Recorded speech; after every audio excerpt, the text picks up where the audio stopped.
আমাকে 5 বছর সময় দেন, পুরো দেশের শিক্ষা সিস্টেম চেঞ্জ করে দেবো ইনশাআল্লাহ।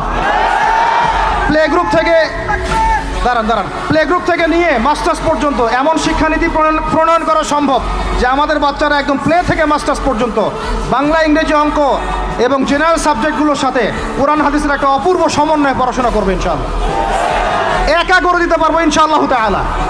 আমাকে এরকম 100 জন শিক্ষাবিদ দেন, 100 জন আলেম ওলামা দেন, একটা প্যানেল করে দেন, পুরো দেশের শিক্ষা চেঞ্জ করে দেওয়া যাবে ইনশাআল্লাহ। যাদেরকে রেখেছেন এদের মাথায় গোবর আছে, যাদেরকে রেখেছেন এদের মাথায় টাটকা গোবর আছে। বইপত্রগুলোর অবস্থা দেখেছেন? বইপত্রগুলো ঘাটাঘাটি করেছেন? সমকামিতা প্রমোট করছে আমাদের দেশের মধ্যে, ট্রান্সজেন্ডার প্রমোট করছে আমাদের দেশের মধ্যে, আমাদের বাচ্চা কাচ্চা কচি কাঁচা বাচ্চাদেরকে শারীরিক শিক্ষার নামে যৌন শিক্ষা দিচ্ছে।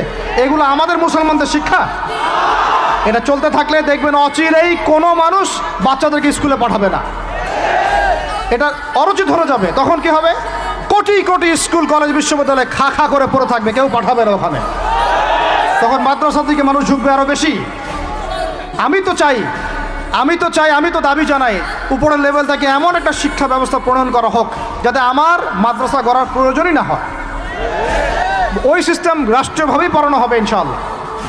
আপনি মালয়েশিয়ার দিকে তাকিয়ে দেখেন, আপনি এই যে ওয়েস্টার্ন কান্ট্রির মধ্যে অনেক কান্ট্রি আছে, অস্ট্রেলিয়ার মতো জায়গাতে আছে, ব্রিটেনের মতো জায়গাতে আছে, কোনো কোনো ক্ষেত্রে আপনি লেবাননকে দেখেন, ইয়েমেনকে দেখেন, জর্ডানকে দেখেন, কাতারকে দেখেন, সৌদি আরবিয়াকে দেখেন, অনেক কান্ট্রি আছে। ভালো কাজের তো প্রশংসা করতে দোষ নাই, দোষ আছে? এমনকি অনেক পশ্চিমা কান্ট্রিতেও একদম উপর লেভেল থেকে ইসলামিক সিলেবাস প্রণয়ন করা হয়েছে। তার মানে এমন না যে তারা সায়েন্সকে গুরুত্ব দেয় নাই, ম্যাথকে গুরুত্ব দেয় নাই, ফিজিক্স পড়ায় নাই, অ্যাস্ট্রোফিজিক্স পড়ায় নাই, ইকোনমিক্স পড়ায় নাই, বিষয়টা এমন না। তারা ফিলসফি পর্যন্ত পড়িয়েছে। ঘাটাঘাটি করেন, অনলাইনে সব মজুদ আছে।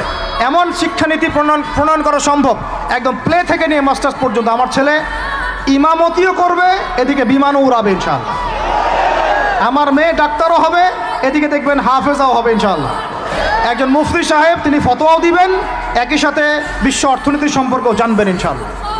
একজন আর্মি অফিসার, তিনি যেমন সামরিক ক্ষেত্রে লিডার হবেন, তেমনি দেখবেন ফিকহের কিতাব মোতালা করে ফতোয়া দিতে পারছেন ইনশাআল্লাহ। এই যুগটা এটা কোনো মানে স্বপ্নের যুগ নয়, এই যুগটা ছিল এক সময়। বেশি দিন দূরে যেতে হবে না, আপনি 200, 300, 400 বছর পিছনে যান, দেখবেন মুসলমানরা এমন সোনালী যুগ পার করে আসছে। অতএব এগুলো কোনো গাল গল্প করছি না আমি, এগুলো বাস্তবে রূপান্তরিত করা অবশ্যই সম্ভব, আর হক সম্ভব, যদি এরকম কিছু মানুষের মধ্যে উদ্দীপনা থাকে, একটা সৎ সাহস থাকে, আমাদের উপর থেকে যদি একটা সহযোগিতা আসে এবং আমাদের মতো যারা ইয়াং তাদেরকে যদি মূল্যায়ন করা হয়, ইনশাআল্লাহ